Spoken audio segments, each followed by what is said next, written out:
ईश्वर के नाम को जानिए और पहचानिए। ईश्वर के बहुत से नाम हैं जिन्हें हम रोज कहते और सुनते हैं, मगर हमें पता ही नहीं होता कि ईश्वर के नाम है।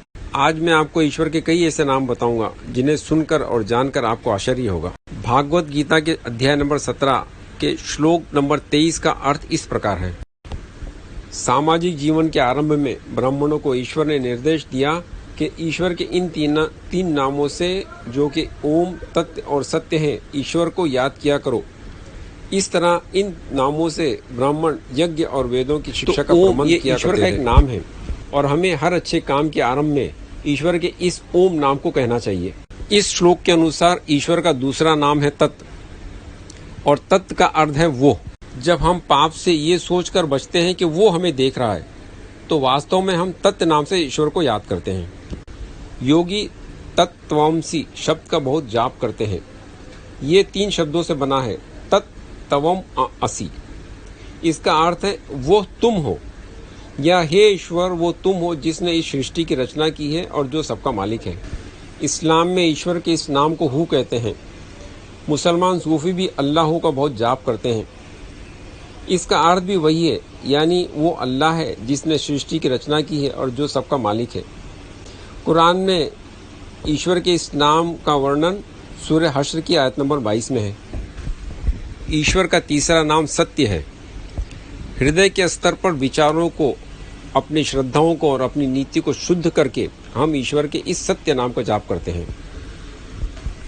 मिसाल के तौर पर आपने कुछ दान किया और इस दान से आपकी नीति प्रसिद्ध होने की थी, तो अब इस कर्म से ना आपने कोई पुण्य किया और ना ईश्वर का आदेश माना। किंतु अगर दान देते समय आप निस्वार्थ रहते हैं और पुण्य की नीयत से दान देते हैं, तो ये कर्म पुण्य भी हुआ और आपने ईश्वर के आदेश का पालन भी किया, और ये ईश्वर की उसके सत्य नाम से प्रार्थना के समान है। ईश्वर के इस नाम को इस्लाम में हक कहते हैं। शिव, ये निराकार सर्वव्यापी ईश्वर जिसकी कोई प्रतिमा नहीं, उसका नाम है। शंकर जी को भी शिव कहा जाता है, क्योंकि शंकर जी को शिव का अवतार माना जाता है।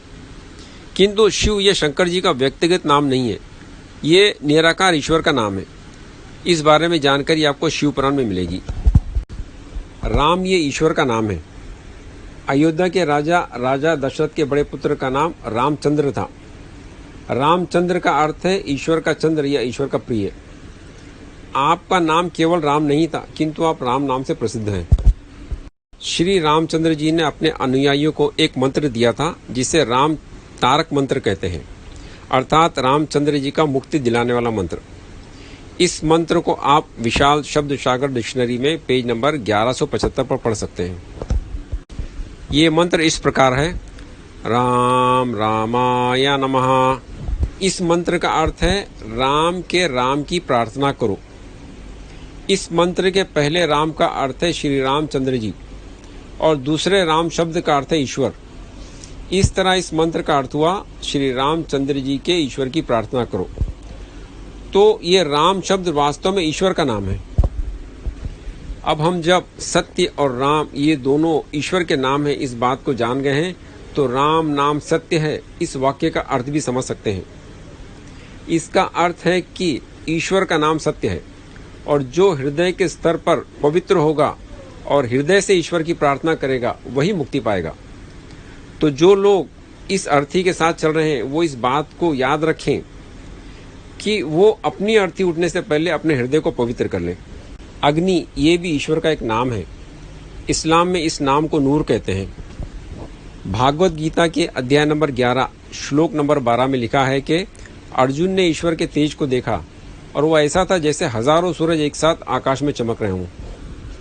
भागवत गीता के अध्याय नंबर 10 के श्लोक नंबर 41-42 में लिखा है कि ईश्वर ने अपने तेज के एक अंश से इस ब्रह्मांड को जीवित रखा है। सृष्टि की रचना के आरंभ में ईश्वर ने सबसे पहले अपने इस तेज अंश से एक आत्मा का निर्माण किया था। इस आत्मा को प्रथम आत्मा कहते हैं। इस्लाम में इस आत्मा को रूह अव्वल और बुद्ध धर्म में अमिताभ बुद्ध कहते हैं। चूंकि इस प्रथम आत्मा को ईश्वर ने अपने तेज अंश से बनाया था, इस कारण ईश्वर ने इसे भी अपने अग्नि नाम से पुकारा है। ऋग्वेद में बहुत बार अग्नि शब्द आया है। ये शब्द ईश्वर के लिए भी और प्रथम आत्मा के लिए भी इस्तेमाल हुआ है, किंतु अग्नि ये ईश्वर का एक नाम है, ये प्रथम आत्मा का व्यक्तिगत नाम नहीं है। ब्रह्म ये ईश्वर का एक नाम है। ब्रह्मा ये एक देवता का नाम है जिसे ईश्वर ने सृष्टि की रचना के लिए बनाया था। पहले ब्रह्मा जी के 5 सर थे, उनके घमंड के कारण उनका एक सर काट दिया गया। अब ब्रह्मा जी के केवल 4 सर हैं। इस बात का उल्लेख शिव पुराण में है। अंग्रेजी में संस्कृत नाम के आगे ए जोड़ दिया जाता है, जैसे योग शब्द में ए जोड़कर योगा बना दिया जाता है, इसी तरह ब्रह्म शब्द के आगे भी ए जोड़कर ब्रह्मा लिखा जाता है। ऐसा करने से ये पता ही नहीं चलता कि ये ईश्वर का नाम है कि देवता का नाम है। तो याद रखिए कि इंग्लिश में ईश्वर और देवता दोनों के लिए ब्रह्मा लिखा जाता है, किंतु ईश्वर का नाम ब्रह्म है और देवता का नाम ब्रह्मा है। भागवत गीता के अध्याय नंबर 8 का श्लोक नंबर 13 इस प्रकार है। ओमेत्येकाक्षरं ब्रह्म व्याहरन् मामनुस्मरन् यः प्रयाति त्यजन् देहं स याति परमां गतिम्।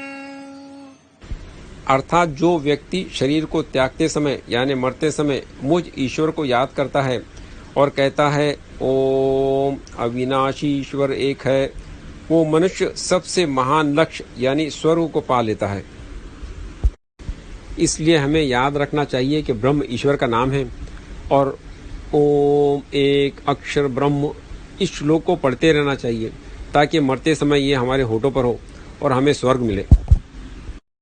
कलमे में इसी बात को मुसलमान अरबी में कहते हैं।